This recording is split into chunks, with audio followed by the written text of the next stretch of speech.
Shalom, shalom, bien-aimés, bonsoir. Nous vous voici encore pour un temps d'édification et d'exhortation. Nous allons prendre un petit temps de prière. Seigneur, nous te bénissons et te rendons grâce. Merci encore, Père, pour le souffle de vie. Merci parce que c'est toi qui pourvois au quotidien. Merci pour cette parole qui nous fera du bien, parce que nous savons que c'est toi qui parles. Merci encore de toucher nos cœurs et de nous aider avec l'aide du Saint-Esprit de marcher d'une manière digne selon ta volonté. Que la gloire et l'honneur te reviennent, que chaque cœur, que chaque vie, que chaque maison, que chaque famille soit bénie et édifiée au travers de ce partage. Dans le nom de Jésus, nous avons prié. Amen. Amen, amen. J'ai la responsabilité ce soir de nous conduire pour une petite exhortation. Le thème de mon exhortation ce soir est « Demeure concentrée après le jeûne ». Demeure concentrée après le jeûne.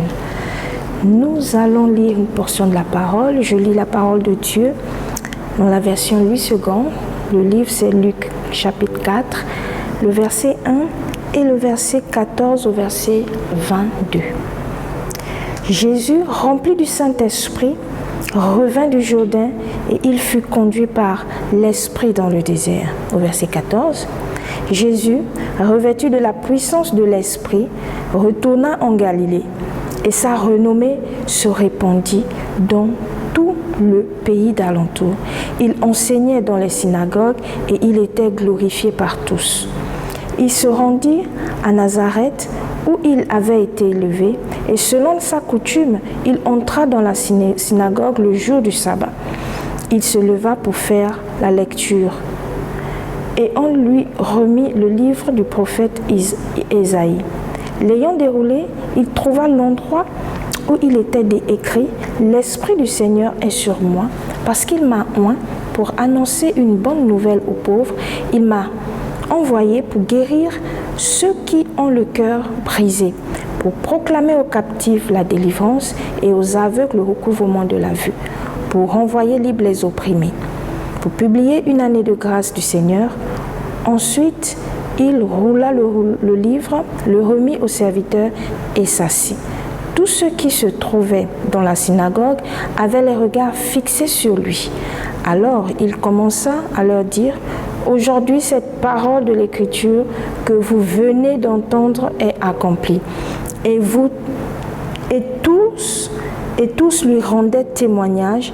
Ils étaient étonnés des paroles de grâce qui sortaient de sa bouche et ils disaient « N'est-ce pas le fils de Joseph ?» Alléluia. Amen, amen. Alors nous bénissons le Seigneur pour ce temps de grâce, pour ce temps de jeûne dans lequel il nous a conduits, le ministère Feu de Vie, pour le mois de février. En temps de jeûne, c'était des moments de qualité, des moments de bénédiction, de grâce, des moments où le Seigneur nous a instruits. Et le thème du jeûne était « Agissez car je suis avec vous ». Et le fait de rester connecté, concentré après le jeûne, et à l'exemple de Christ qui est notre modèle parfait, Jésus, après s'être baptisé, a pris un temps de retraite, de jeûne, poussé par l'Esprit Saint à aller jeûner 40 jours. Et au sortir de là, il part à la synagogue, il repart en Galilée et il déroule le livre où il lit et il tombe directement sur son ordre de mission. Il avait un objectif précis.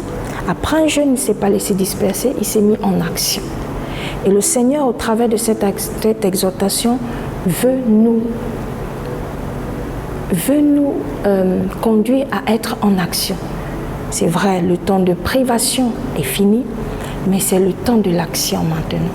Afin que tout ce qu'il nous a donné, tout ce qu'il nous a révélé comme connaissance pour être des personnes nouvelles, pour agir différemment, pour ne plus expérimenter les échecs passés, nous devons rester concentrés et marcher selon les instructions que nous avons reçues pendant ces temps de jeûne. Mais qu'a fait Jésus? Il est allé lire ce qui avait été dit sur lui dans le livre de Jérémie. Le livre de Ésaïe. Et j'essaie un peu d'imaginer quel a été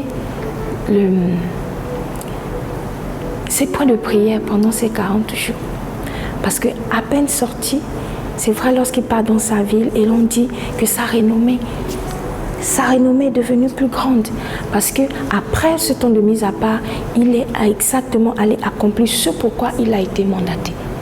Et nous le lisons clairement dans le livre de Luc, ce pourquoi il est venu sur terre.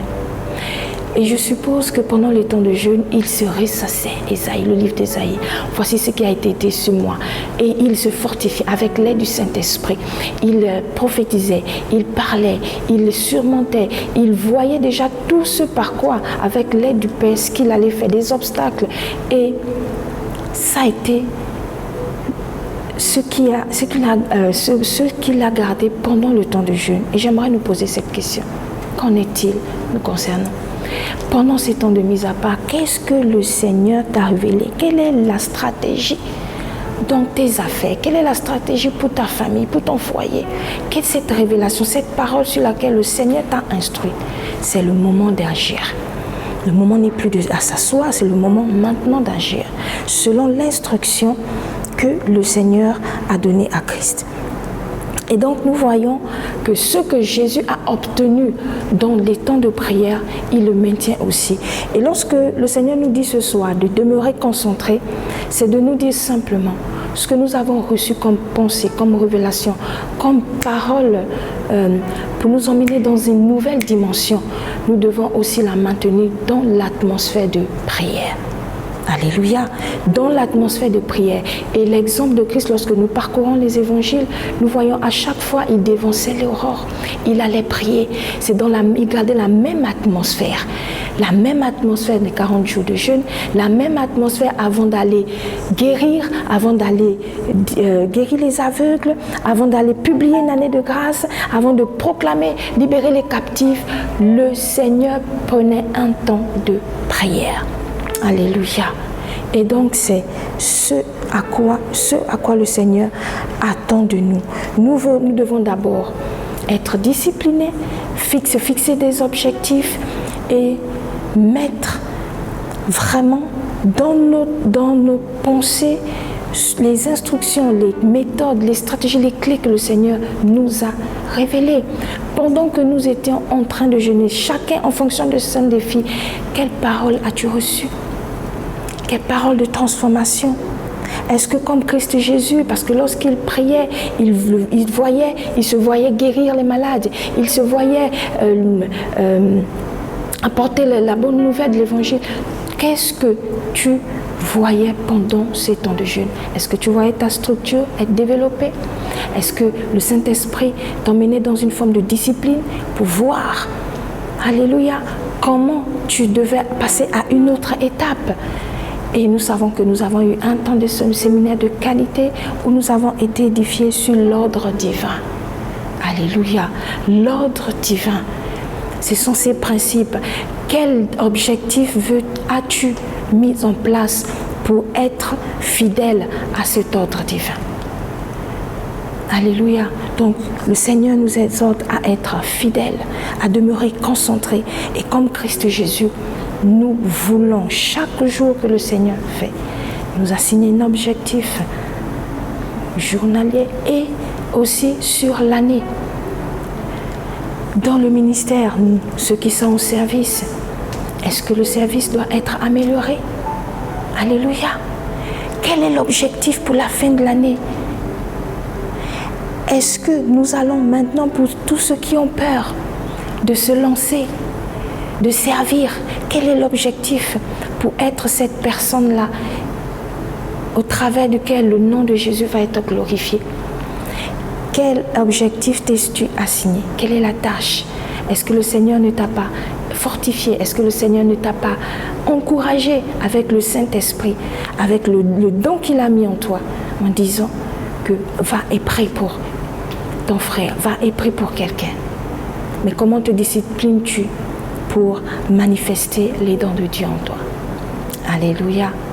Ce soir, je voulais partager avec nous l'exemple de Christ Jésus. Il ne s'est pas dispersé.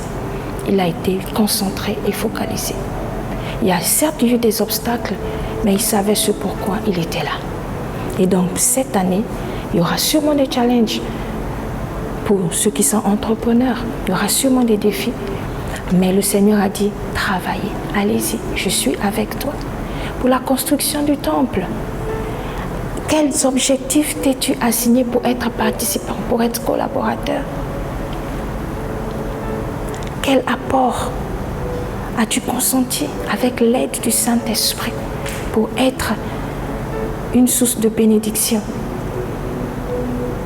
Assurément, tu as résolu soutenir l'œuvre de Dieu avec un montant, une somme précise. Mais que fais-tu pour atteindre cette somme si tu ne l'as pas présentement? Il y a une discipline à avoir. Il y a un travail qu'il faut faire. Et donc, quelles que soient les difficultés qui se présenteront devant nous, restons concentrés. Jésus a eu des oppositions, mais chaque jour, il était serein et sûr de lui parce que le Père était avec lui. Et ce qu'il faisait, c'est ce qu'il voyait le Père faire. Alléluia. Et le Saint-Esprit, qui est notre compagnon fidèle de chaque jour, nous aidera pendant toute cette année. Alléluia, à manifester la gloire de Dieu et à vivre une vie épanouie, à être une source de bénédiction pour le plus grand nombre. Que le Seigneur nous bénisse. Et j'espère que cette exhortation nous a édifiés, nous a encouragés à suivre le modèle de Christ Jésus. Et je prie ma prière pour nous ce soir, c'est qu'au sortir de ces temps de prière, qu'au travers des actions que tu vas poser, que le nom de Dieu en toi, que le nom de Jésus-Christ en toi puisse avoir encore une grande renommée, que ton nom puisse être distingué pour tous ceux qui ont besoin encore de manifester l'excellence de Dieu dans leur domaine d'activité, que le Seigneur fasse encore trouver du bien au travers de ceux en qui tu veux impacter encore. Que la gloire de Dieu soit sur chacune de nos vies et que le Saint-Esprit nous garde à marcher d'une manière digne selon la volonté de Dieu. Et les projets de Dieu qui sont des projets de paix et de bonheur, que ces projets s'accomplissent pour cette année. Dans le nom puissant de Jésus. Amen.